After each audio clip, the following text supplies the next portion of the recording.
Yo, what is going on, guys? Today I got a Necromancer build for you, and starting off for our race, we'll be running a Dark Elf or Khajiit for this build is what I would recommend.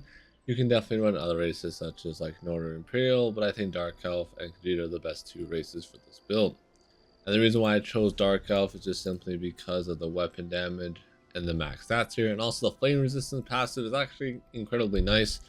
Makes you quite a bit tankier, especially when you're a vampire, so it's like a hidden buff that the Dark Elves get that I think goes a little bit underrated is the resistant flame here. Onto our stats, we're running 50 mag, 14 health, so our max stats come out to be 23 max Magicka, 29k health, 17k stam, 1100 mag, 1100 stam, with 4000 spell damage and 23% spell critical, 6400 penetration, with 18k physical and spell resistance and 1800 crit resist. For our Mundus, we are running the Shadow. The Shadow is just the best Mundus to run on this build. And for our food of choice will be Smoke Bear Haunch. Vampire Strays is a must for every PvP build, and that is just simply because of this passive right here on death. You get insanely tanky when you become low on health. Goes up to 30% damage reduction.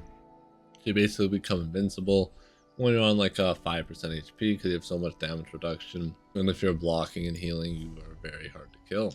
And if you don't have the money for Smoke Bear Haunch, I recommend Jewels of Mistral. It's the purple version of this food, and it's a lot cheaper. So if you're poor and can't afford Smoke Bear Haunch, Jewels of Mistral is definitely the food of choice here. Our stats fully buffed up will be 6300 spell damage, 35% crit, 27,000 physical, 26,000 physical resistance, with our recoveries being 2200 mag recovery and 1800 stam recovery. Our critical damage would also be 35%. Our critical healing is also 25%, and we get an additional 11% healing on the back bar. Onto our sets here. For our first set, we're running Wretched Vitality. I chose to run this because you have to run the stam more for blast bones now, so I just like the extra stam sustain that Wretched gives you over Rallying Cry.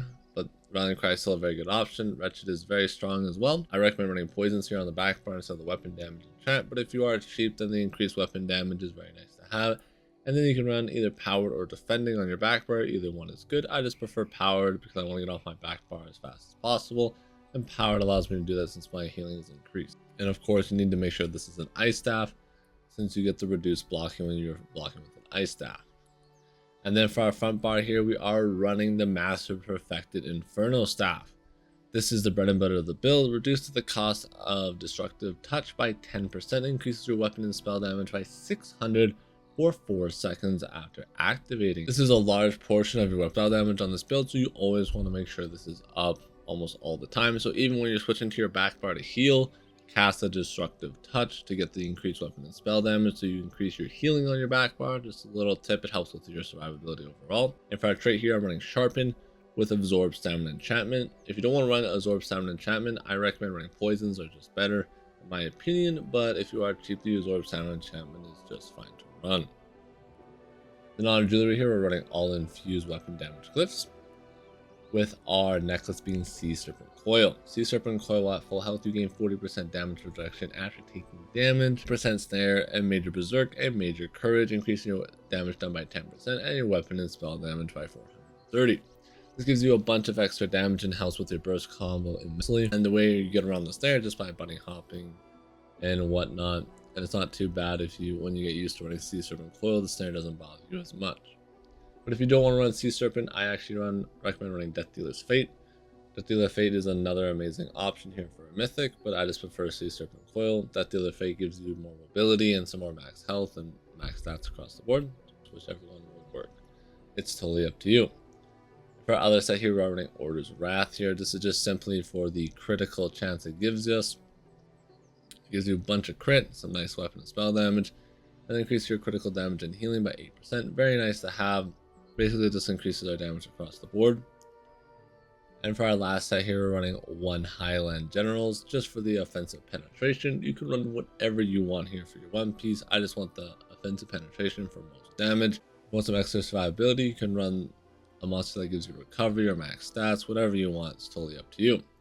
For our armor pieces here, we're running 3 heavy reinforced prismatic glyphs on our chest, helmet, and shoulders. 1 light waist in pen, 3 medium on our boots, legs, and hands here, all prismatic as well. 4 in pen, 3 in reinforced, with 3 heavy, 3 medium, and 1 light. You want to make sure your light piece is on your waist here, because sash gives you the least amount of armor, and you always want to make sure you have a heavy chest, since that gives you the most overall armor.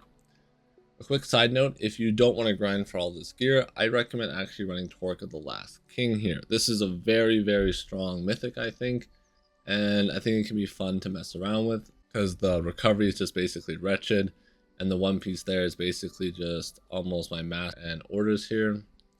And then on top of that, you get reduced damage taken by 15%. And then onto our skills here, running Flame Clench.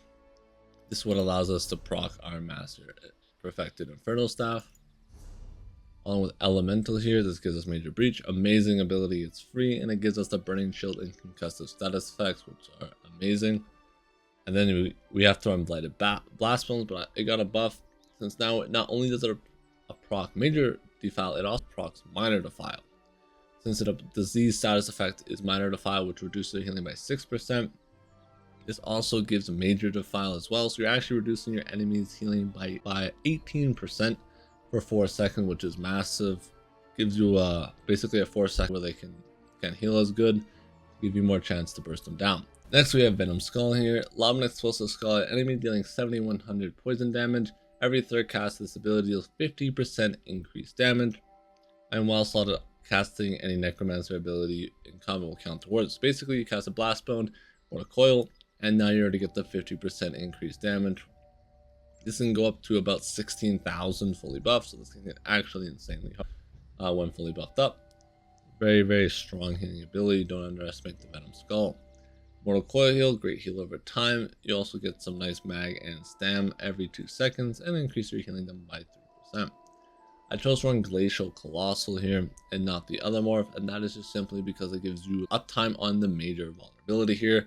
It's from the other morph gives 12 seconds and this one gives 17, so I chose the 5 seconds extra on major vulnerability because I think it's more important for them to take 10% increased damage for 5 seconds and a little bit of extra damage the other morph will give. So I think that's more worth it in my opinion, so I recommend running Glacial Colossal here. For our back power, running Resistant Flesh. This gives amazing heal, nothing else to be said here. Definitely recommend running this. Race Against Time, Major Expedition, along with Minor Force here, increasing our crit damage, and removes all snares and mobilizations. Very nice. Resolving Vigor gives us amazing heal over time and gives us minor resolve, increasing our physical and spell resistance by 2,974 or 20 seconds. Spirit Guardian, amazing, gives us 10% damage reduction and gives us a nice juicy heal. And Summoner's Armor here, our form of major resolve, and reduces the cost of Blast Bone, Skeleton Mage, and Spirit Mender by 15%. Very nice on our extra sustain. Temporal Guard here, you just run this for the minor protection, reducing your damage taken by 5%. You can run whatever other ultimate you want here as well. I just prefer to run Temporal Guard for the minor protection. For our pots here, I also should mention, very important, we are running Spell Power Potions. These are a must for this build. You cannot run any other potions. You have to run Spell Power. So just keep that in mind. These are a must for this build. This gives us our Major Savagery and Major Sorcery. So if not running this, you are giving yourself very hard. So make sure you are running these potions. Very important. It's very important that you do. Onto our CP, I'm running Biting Aura, Master at Arms, Deadly Aim, and Untamed Aggression here. This is just to give us the most damage overall, but if you want, you can swap out Untamed Aggression for Ironclad here so you get more damage reduction, but since we have Spirit Mender, I don't think it's necessary since this already gives us 10%. Necromancer lacks on the damage already, so I recommend just running Untamed Aggression here for the extra overall damage and increases your burst. Our red tree here, I'm running Pain, Refuge, Survival Instincts, Sustained by Suffering, and Fortify. If you don't want to run one, I would actually swap out Survival Instinct if you want some more movement speed and go into here and run Polarity here for some more movement speed instead of Survival Instinct. Both of them will work. I just prefer Survival Instinct because I always like more sustain. But for the extra movement speed is definitely a good option as well. And then for our green tree, War Mount, Gifted Rider, Rasher, and Liquid Efficiency. For our build here, it is relatively straightforward. You got a nice combo. It's very satisfying when it hits. Basically, just always make sure you have all your stuff on your back bar up all the time. And even Race Against Time to get that 10% increased crit damage. You always also have to make sure your potion's up 100% of the again, because this is giving us our major sorcery and Prophecy, then put the Elemental on them. You just want to use Blast Bones, wait until the Blast Bone's about to hit them with the Flame Cleanse so they fly back into the Flame Skull, and you just want to repeat that combo over and over until you get a good one. And if you get them lower, chunk them about 70 or 5%, then you want to look to use your ultimate. Since most people won't respect your damage from around 75 or 80%, but when they get lower, they start playing more defensive. So you want to catch them off guard when they're around that 70% threshold. You just wait until your Blast Bone goes in like that. And just before it hits, you hit them with the Flame Cleanse, ult, and they just take a massive amount of damage. You can definitely one-shot a lot of players with this build. And it also has very good pressure since you are basically spamming 16k ability fully buffed up, as I will showcase here. Fully buffed up, this does 16,000 here, and this does 18k, so you do have a hefty burst combo there. And if they crit, they're critting insanely hard. You get some nice one-shot combo potential on this build.